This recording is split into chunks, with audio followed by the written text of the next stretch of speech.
மக்களுக்கு எல்லா உண்மையும் தெரியும். மக்கள் எல்லாத்தையும் பார்த்துக்கிட்டு இருக்கிறாங்க. கரூரை சேர்ந்த அந்த மக்கள் அந்த உண்மையெல்லாம் வெளியில் சொல்லும்போது எனக்கு கடவுளே நேரில் வந்து இறங்கி அந்த உண்மைகள்லாம் சொல்கிற மாதிரி எனக்கு தோணுச்சு. சீக்கிரமே எல்லா உண்மைகளும் வெளியில் வரும்.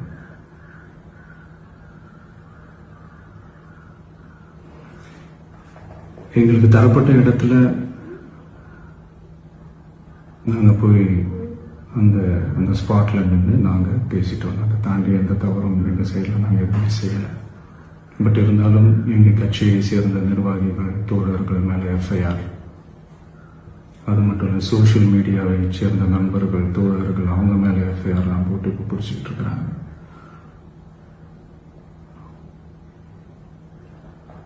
சிஎம் சார்,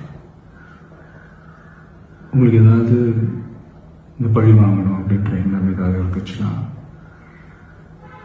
என்ன வேணாலும் பண்ணுங்க. அவங்க மேலே கை வைக்காதீங்க. நான் ஒன்று வீட்டில் இருப்பேன், இல்லை நான் ஆஃபீஸில் இருப்பேன். என்ன வேணாலும் செய்யுங்க.